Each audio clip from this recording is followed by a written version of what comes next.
Welcome to Sales Talk for CEOs. I'm glad you're here. I'll be interviewing CEOs who have successfully scaled their B2B sales organization.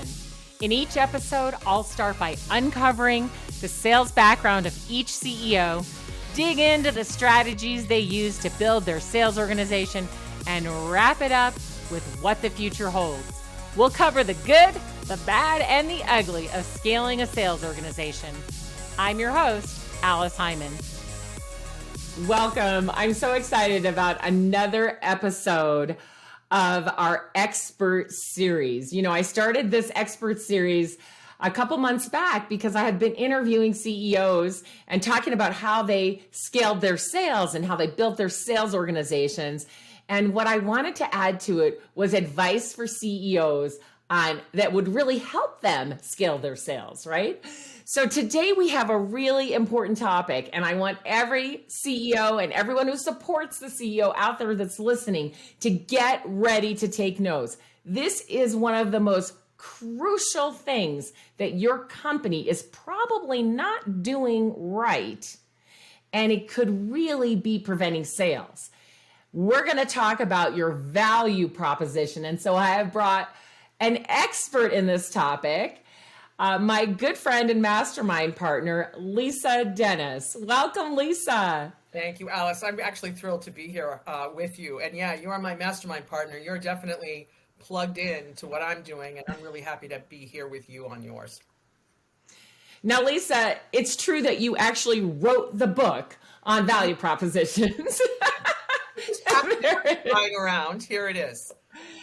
And I apologize. I usually have it in the stack, but I actually lent it to somebody that needed it more than I did. So that's where my copy is. So value propositions that sell. If you don't have this book, get a copy. Get a copy for everyone on your team that needs it, because value proposition is so crucial, not just for our customers. We're going to be talking a lot about that, but internally as well, because the messaging really matters. So Lisa, tell us why we're failing at value prop and how much it's hurting our companies and our sales. Absolutely. I just want to say there are downloadable templates in this book. Oh, yes. So you can definitely do that. So here's the thing. The biggest challenge that buyers have right now with value propositions is the lack of relevancy.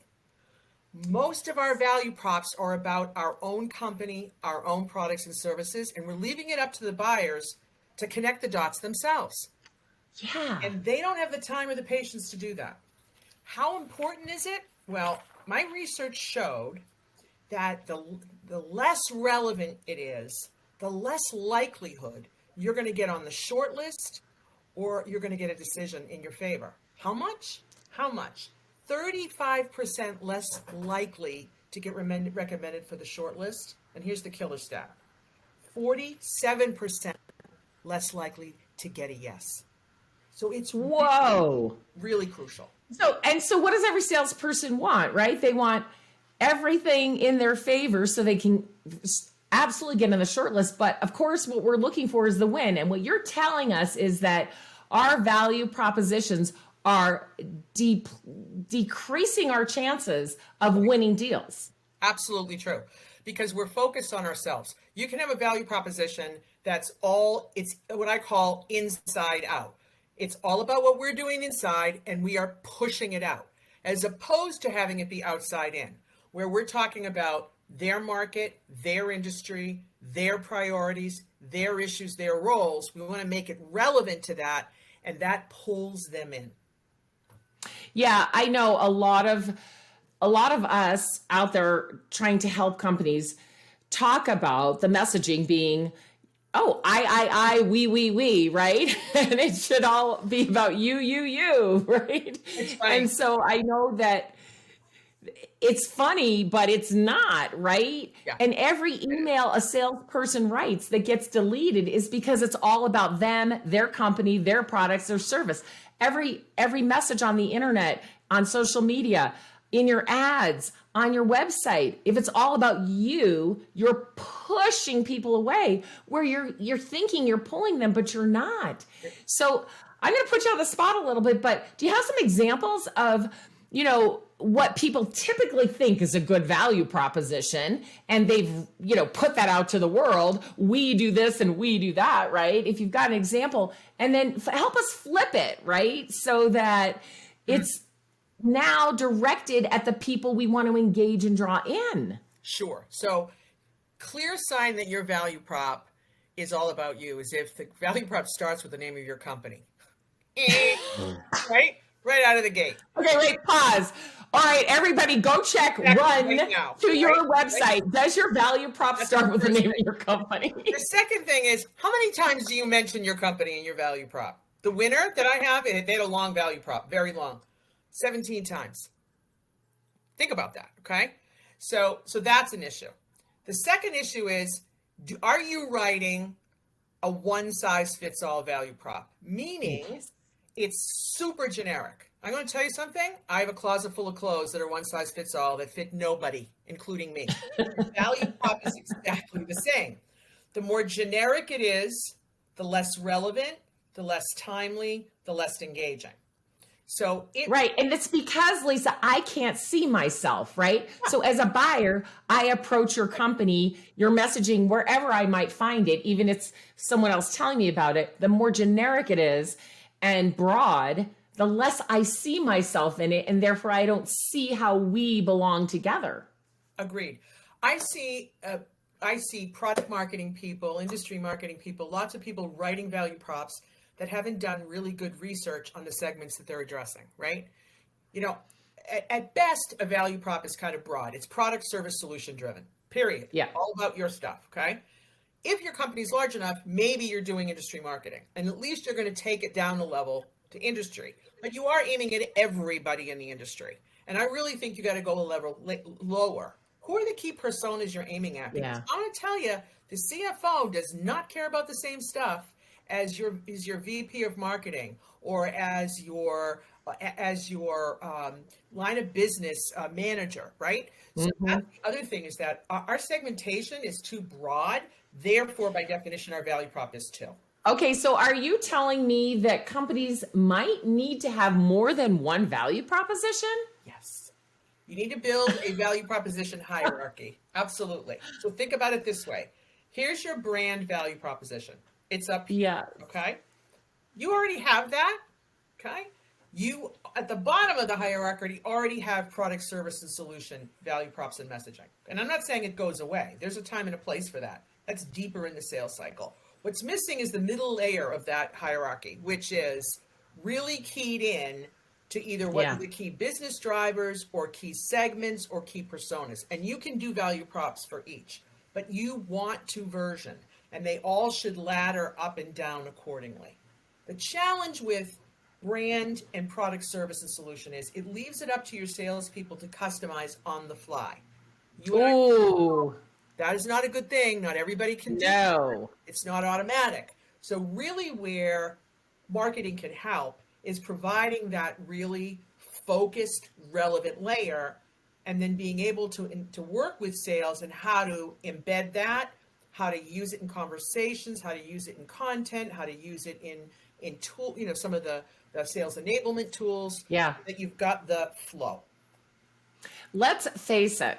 Most salespeople are not copywriters. You think? And when they think they are, it's really pretty bad. And we're hit and delete, right? Yeah. So this is a true example of a place where sales and marketing not only have to be aligned, but they have to collaborate, because that initial messaging at the highest level and at the lowest level and everything in between has to come from the marketing team who understands thoroughly our ideal customer, the types of companies that are most likely to buy from us, and the personas inside of those companies who are going to talk to us during the buy cycle, right?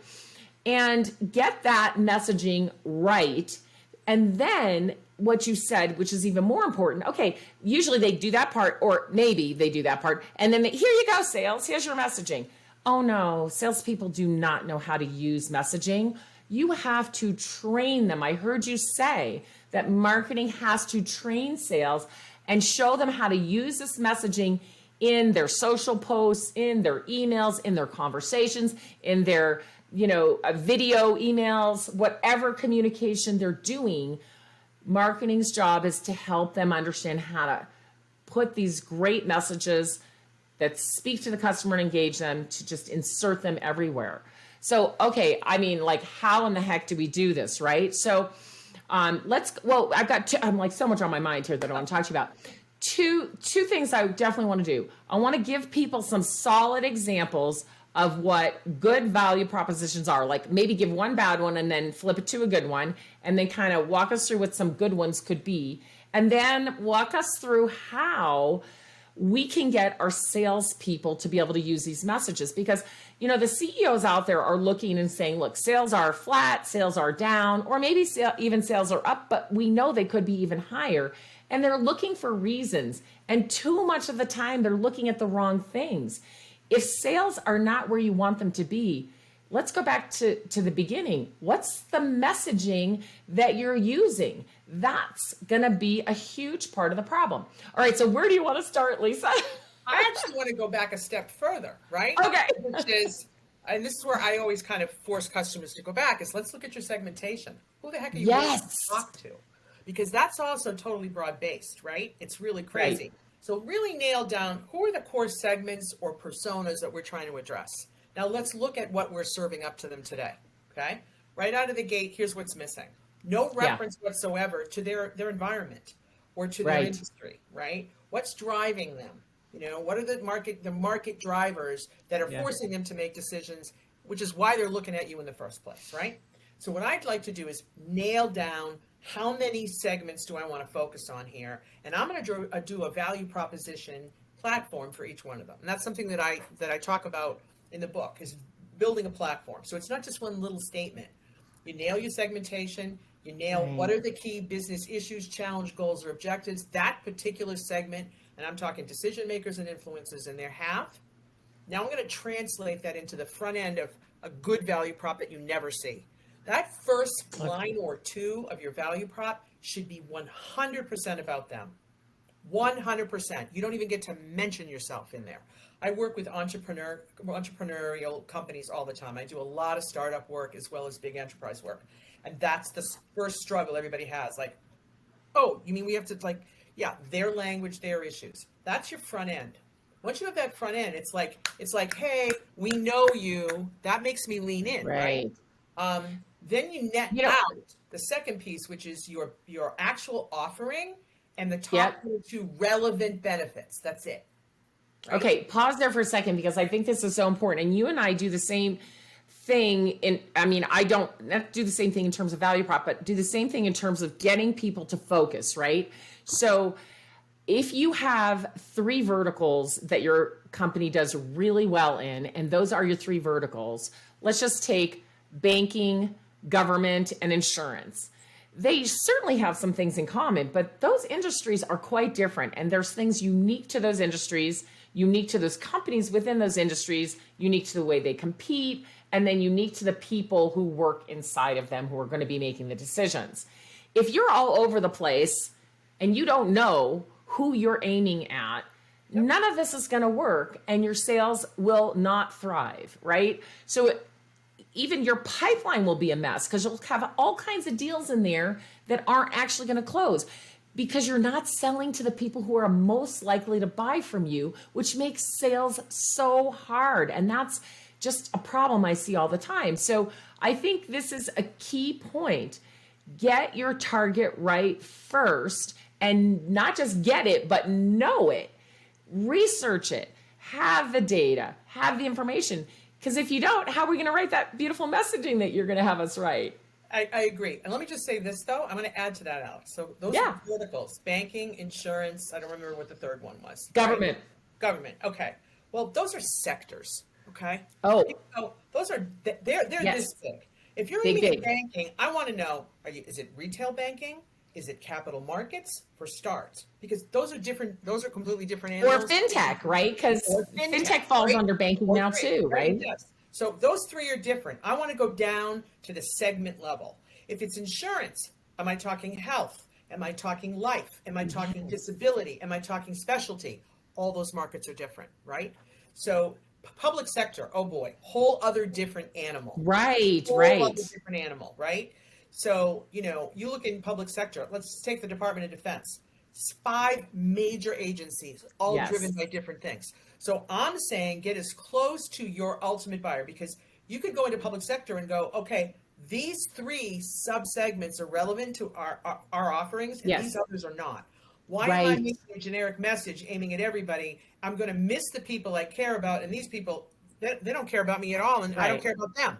So there's really taking it down to who do we really, really want to win, right? Yes. So take it from everybody to sector to market segment and go down Yes. one lower. Love That's that. right. Then I'm Okay. hypercritical. Like now I know really who I'm talking to, because they have different issues, they have different language, and that gives me a lot more to work with, because less is more. And that's the other thing about value props. Less is more. The more you pack in to your value prop, the more generic and bloated it gets, because you can't put all the detail in. So you keep backing it up and backing it up and backing it up till it's just a simple statement that says, we're awesome, buy us. You know what I mean? Like, not super relevant. So we want to pull all the way in. And then we want to get those parts that I talked about, right? So the value prop, 3 chunks. Buyer statement, all about them, not a word about you.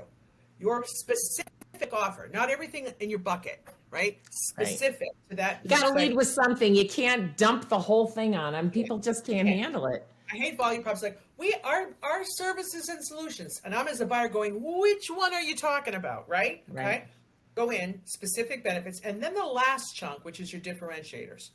Hardest part. I do a competitive messaging scan every time I do a value prop platform. By the way, a lot of value props get written and nobody looks at what the competitors are saying within the company. Happens all the time. Classic example, I did this for a client.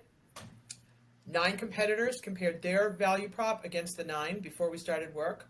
7 out of the 9, including my client, were claiming to be the industry leader.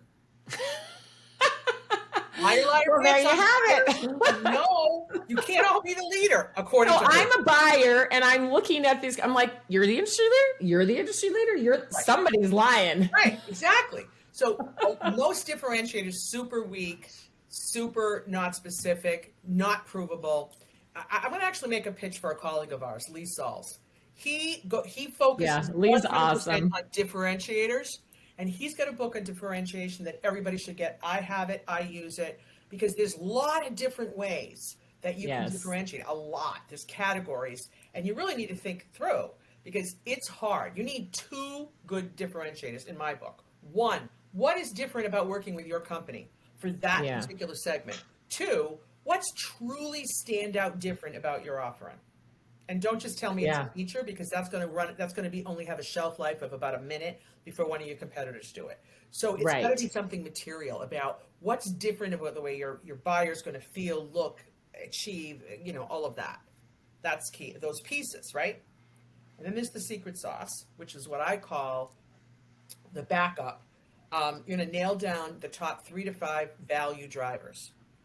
Top value points in the mind of your buyer that could drive them to a decision.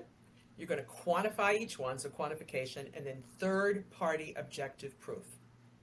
A customer saying it, a partner saying it, an outside third-party organization saying it, statistics, results, all of that. Now, from a marketing and a sales perspective, I've got a bulletproof value prop, and I have a lot of different things I can use to pull out for content, for messaging, for conversations, as opposed to a tiny little generic statement, which is what most of them are. Right. And so you build up this beautiful value prop, you have it ready to go, and you use the pieces you need as appropriate in your messaging, online, in email, on the phone, or on a meeting. And it's just packaged and ready to go so everyone can use it. And it's specific to each of these segments that you have. There's not just one big one that's going to appeal to everyone. Although some of the components may be the same.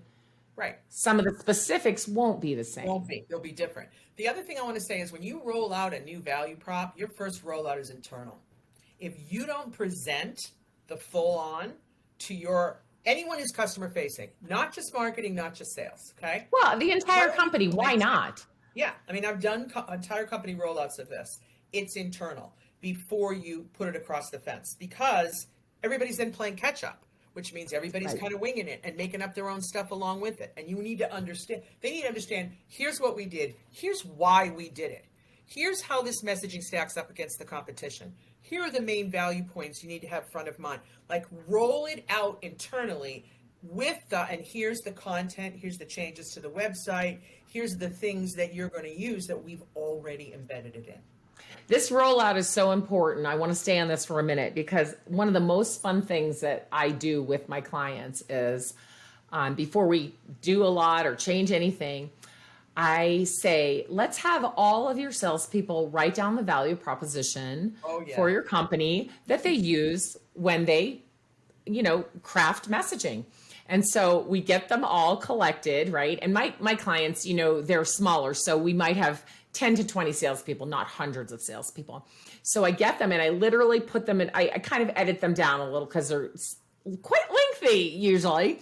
And so I make a grid system, and I don't put any names in there because I'm trying to protect the guilty, right?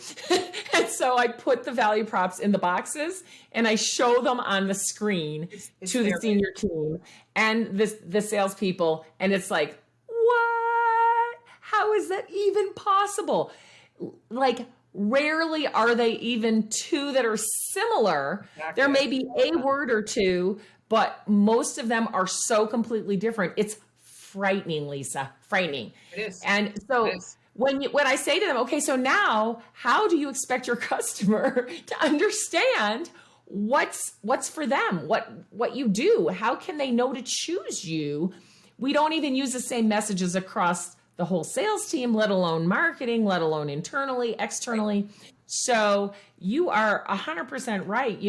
When you're talking about how rolling this out becomes so important, we really need everyone to get on the same page. And, yes, of course they can put their own style in when they're writing an email, but the value prop has to be solid as a rock. It absolutely does. It absolutely does. I mean, even the big disconnect, which marketing is saying one thing and sales is saying another, every day of the week with value props. Everywhere, every day.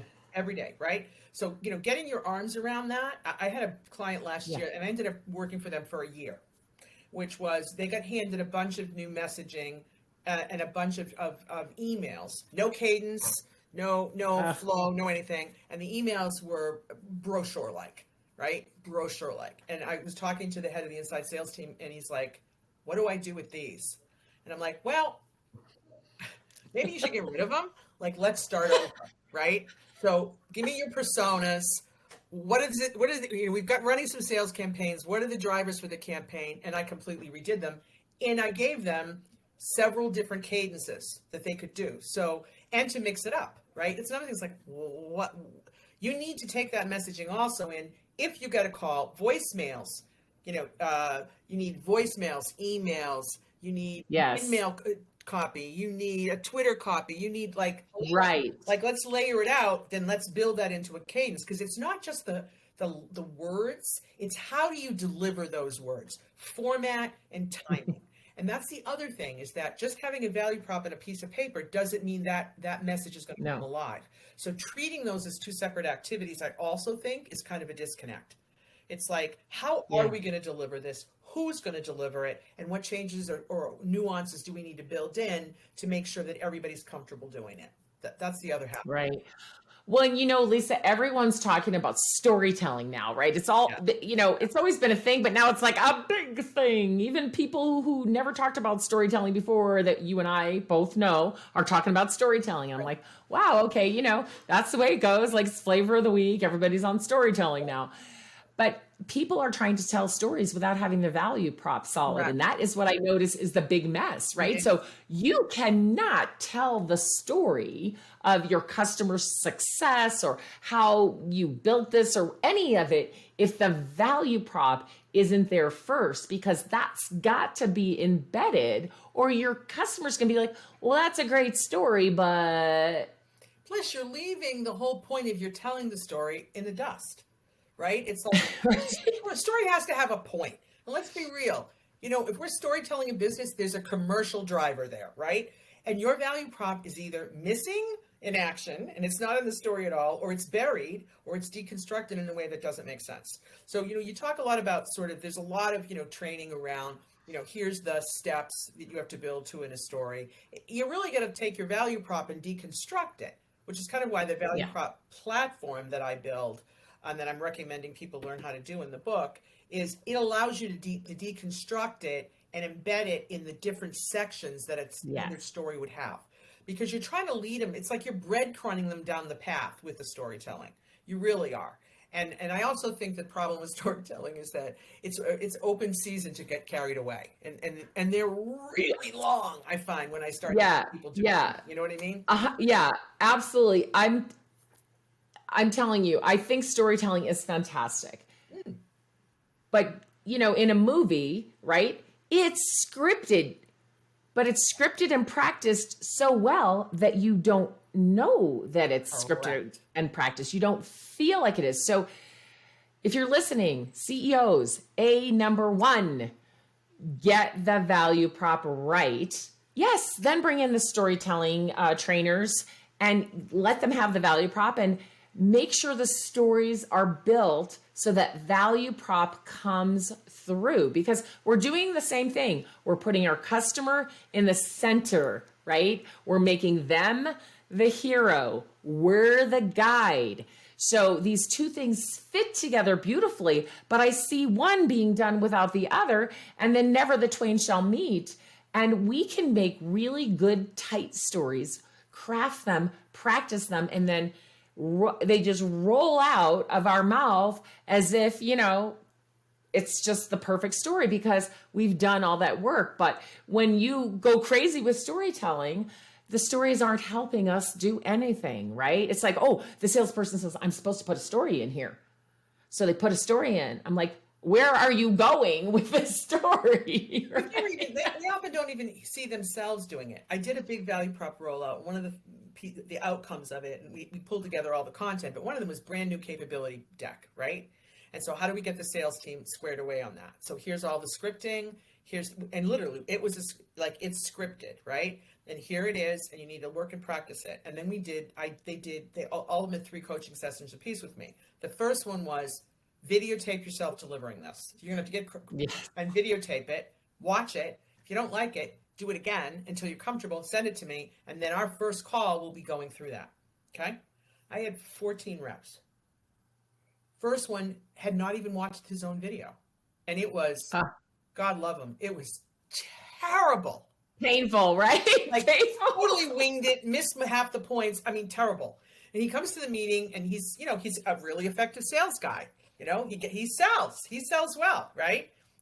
He's selling to the same people he's been selling to for the last 15 years. That's how he sells well, right? So I said, by any chance, have you watched this? And he's like, no. I said, okay, we're gonna watch the whole thing, and then we're gonna walk through and talk about it. And there he is watching himself for the first time, horrified. And I'm like, look, I'm gonna give you a pass, and I'm gonna tell you, go back and work on this. We're not doing the call. Because honestly, you didn't do yourself justice here. No. You didn't. So let's familiarize with yourself with the script. We're telling you can't sell the way you were before. You can't tell the same story. It's got to go back. So the next time around, better. And then we worked through it. And then they had to do a live one at the end. So the third one was a live presentation with the slides, using their video tool, and hitting all the bases. Every single salesperson, the head of sales, and the 2 managing partners and founders of the company all went through the program. Every one of them. Wow. Right? Wow. Now that message is embedded. That's the other thing, is think about, how am I going to install this message organizationally? Because putting it in some content isn't enough. No, and it's so important because in sales today, we're teaching salespeople to be a team, right? There's no more lone wolf selling. You've got your sales engineers, you've got your pre-sales people, you've got your customer success, and then you've got your senior executives that you're positioning so that you can close these complex deals, right? Now, if you have a meeting with your customer and you all aren't on the same value prop, right? This is a disaster. And, salespeople always tell me, oh, no, I don't want to bring my senior executives in. They always say the wrong thing. And you can tie this, Lisa, directly back to lack of having a solid value proposition. When we start and sales and marketing are aligned and collaborating to get this value prop, it's trained throughout the organization. Now, the sales leaders say to the salespeople, hey, prep for your call. And if you're inviting senior people in or customer success or any of our engineers or anything, you start with the value proposition as it relates to this particular opportunity, which is specific to a customer and the buyer personas who you're going to meet with. You start with that and you gather everyone around that and make sure they understand this is the message we're trying to get through. And here's our call plan. And here's how we're going to use this messaging throughout the call plan. So that everybody's on the same page. And then you won't be afraid to bring your CEO in because the CEO knows how to help you connect with their customer and help you move that deal forward. So, I just can't say enough times how important value proposition is, and people are just missing the boat. All right. So now before we close, I'd like to, if you have an example, maybe in the book or one that you just have on the top of your mind from recently working with it of, a value prop that flopped, it was what they were using for years. And it was all about them. It started with their company name, or their company name was in there 17 times or whatever. And, just something that just you can share with us and just give us a few, kind of break it down, like here's what's wrong with it. And then, what can we do to fix it if our value props sound like that?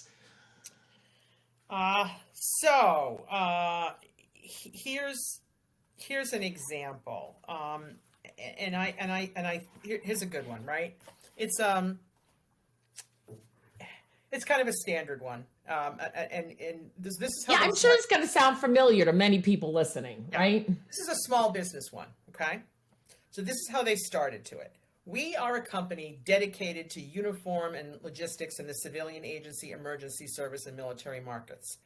And what we provide our customers that makes us just as different from our competitors is that we're big enough to deliver and we're small enough to care.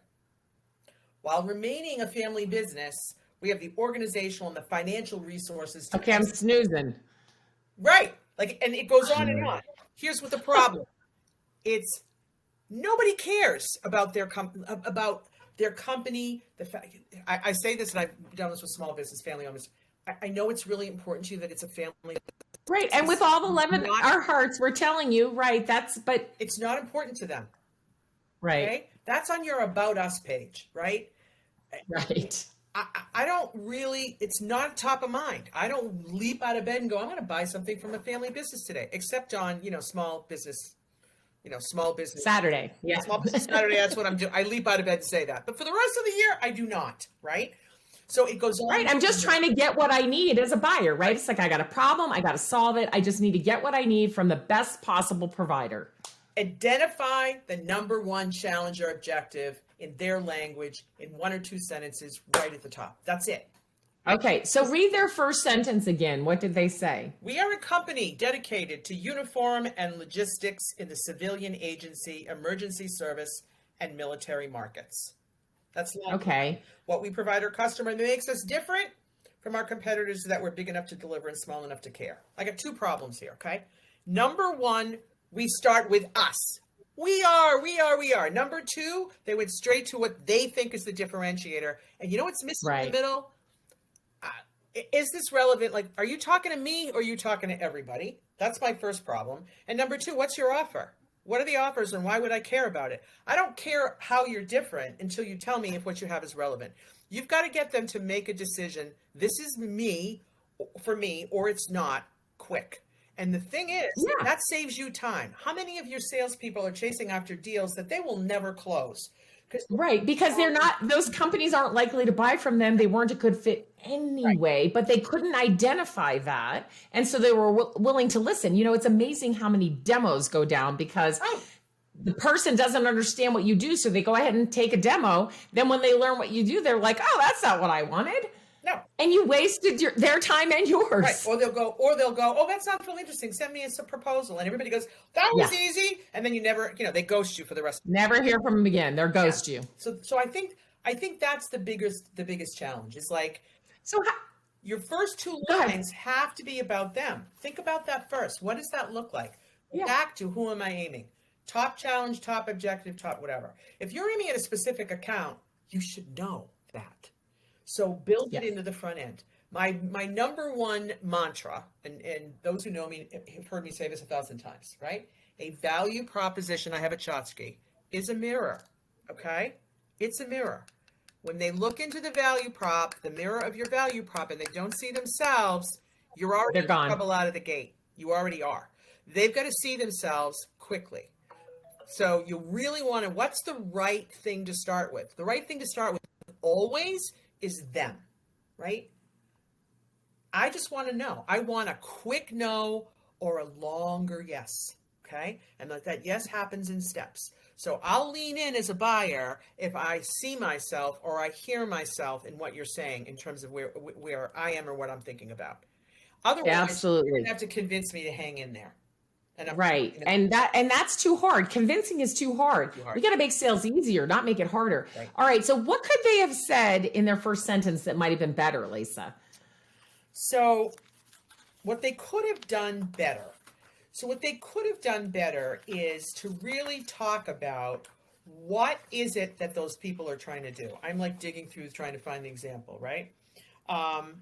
So I think what we want to actually do is we want to focus in on what's the number one challenge, right, of finding the right, I mean, they're a uniform company, right? Right. What is the number one challenge? Is the number one challenge delivery? Is the number one challenge, the customization? Is the number one challenge getting it in every geography? Like around that whole kind of uniform kind of thing, what is it? Is it budget?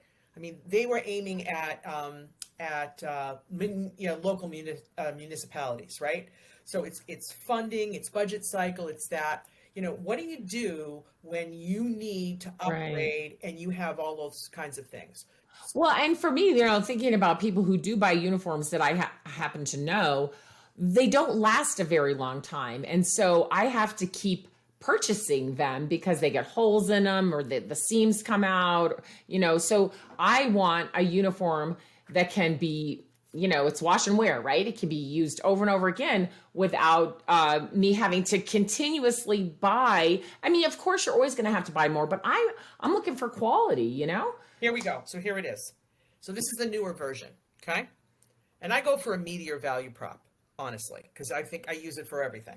In today's military environment, equipping personnel with uniforms and personal equipment is extremely complex. Advances in wearable technology and the weight, the durability, and the general behavior of material and fabrics makes the standard knowledge of what's out there very outdated. Uniform specifiers need to not only know the most current options, but also what's on the horizon, so that to ensure that the purchase's usable lifetime is not short term. Exactly, right? And I'm going, wow, while you're reading that. I'm like, exactly. And you ended up right where I was thinking. I need the value. I need these uniforms to last. And I do need wearable technology that is current. I mean, it's changing. I don't know. You're the expert. You tell me, right? And by that statement, you're telling me that you're the expert, and I'm thinking, I want to buy from you. Right. So now it's an easy segue into a really tight one-liner. This is what we deliver. Here's our top 2 benefits. You've got me now, because I'm looking at it, I'm going, oh, they just listed 2 or 3 issues. I got 2 of them. Okay, now I'm going to lean in. Right. Tell me more about what you have, right? Right. That's where you're trying to do. Your first yes happens when they hear the value prop. That's the thing. I think your first yes in your sale comes from that. I really do. I agree. And the beauty of having a value prop like that is that now marketing knows what content to build, because I want to put a link. If I use that message in a in an email, I want to put a link to an article that tells them about wearable technology and that tells them about, the difference in fabrics that uniforms can be made of so that they can last longer and withstand more washing, right? So all of a sudden now marketing is producing content that sales can actually use and that the customers want to consume. But without that value prop, I see marketing teams out there building all this content and the salespeople going, what do you want us to do with that? Like, where does that fit? How do I use it? I think everybody has an offer statement with some benefits. I think everybody has that, okay? What's missing is take a look at that. Is it too broad? Does it have too much stuff stuffed in it, right? Pull it down. But what you're missing is the front end, right? What are the things you're going to say to those people you're specifically trying to address using their words, their issues? And then take a look at your differentiators, because I can guarantee you the majority of the time, they're not different. They don't stand out. They just don't. They just don't. Years ago when I used to still teach Miller Hyman programs, we did this so what, who cares, so what exercise. Right. And we'd make them write down all their differentiators, right? And then they'd say them and be like, so what? Everybody got to do it. The whole room be like, so what? Who cares? We have that too. So what? Who cares? We have that too, right? So if you have, some differentiators, it's like, here's a differentiator, so what? And prove it, right? Exactly. And that's what we have to do. And once again, if we don't have a solid value prop, we can't really figure out what our differentiators are either. Like it all goes together. It's true. There's one other little pet peeve I have, which is, well, it's two actually, because Lisa, there's more than that, but go ahead and share two. Anybody who knows me knows I have a million pet peeves. But anyway, benefits, okay?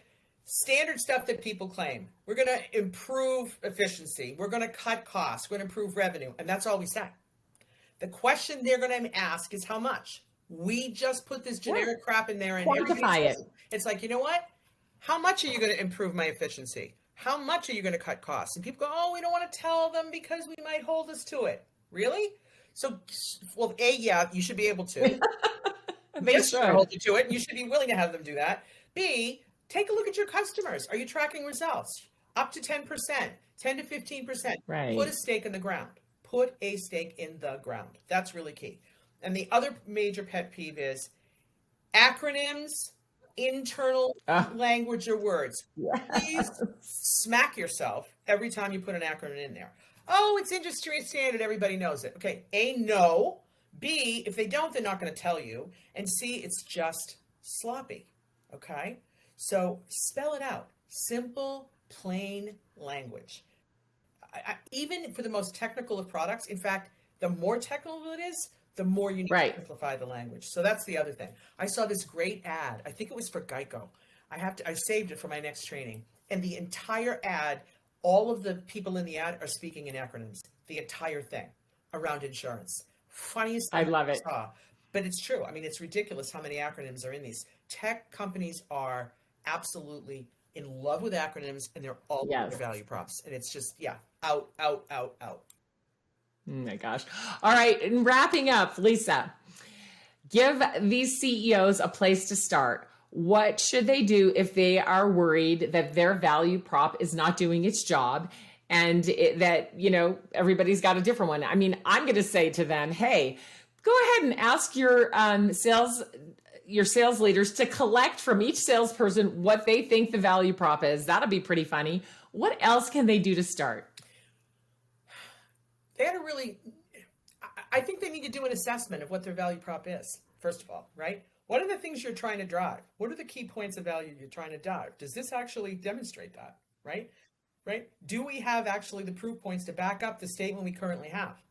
Oh, look, we could have 10 different proof points. Well, that's because your value prop's too squishy, right? So I think you want to do a good assessment. Yeah. Definitely go look and do a scan of what your competitors are saying. What's the value prop statement, if you can even find it? Look at their taglines. Look at the language they use. What keywords are they using? Look at their differentiators and stack them up. And then look at how much of it's the same. Is there anybody saying anything that's interesting? And highlight that. Where are there gaps and opportunities for you to say something and get it some value that nobody else is talking about? You're supposed to be different. You're not supposed to be one of the pack. And a lot of this messaging is very much, we're in this giant field and nobody stands out. So Yeah. I think that's where I'd start. Is All right, really, hold the really book up assess again. what do And here's really what I have want you to do if versus you're what my listening. I competitor want you to needs. get a copy of this book, give it to the sales leader, give it to the marketing leader, or if you have multiple sales and marketing leaders, get them to read it so they can wrap their mind around it. Then get with your senior team CEOs, gather them together and talk about it, right? Maybe your marketing department can do this audit that Lisa's talking about and get that information together for the meeting to show you. Maybe the sales leader can do what I'm asking, which is ask every salesperson to type out their value, what they think the value prop is, and send it in. Gather all that. After everyone's read the book and you've gathered that information, sit in a room and think about it, talk about it, and then decide what you want to do. And what's so great is Lisa gives you step-by-step instructions right in the book. So if you decide you want to make a change, just do it. Just follow the instructions. And of course, call Lisa if you need more help than that, because I'm going to tell you from trying to do it myself, it's not easy. And I've helped many companies through this, and we end up calling Lisa because it does take a certain mindset and a certain talent to really hone this in. And so you do have to, you have to have those skills. So Lisa, thank you so much for coming on the show. As always, we could talk for hours, so much fun. You've dropped so much valuable information on everybody. Thank you, thank you, thank you. Good. Right. My pleasure. Go to valueproposition.com because there's more content, there's more resources. Fantastic. Valueproposition.com. All right, Lisa, awesome. I will talk to you soon. Thank you, Alice. Thanks for tuning in to Sales Talk for CEOs. You can find me at alicehyman.com. Be sure and connect with me on LinkedIn and let me know that you heard the show. If you found value in today's episode, please subscribe, write a review, and share the show with another CEO.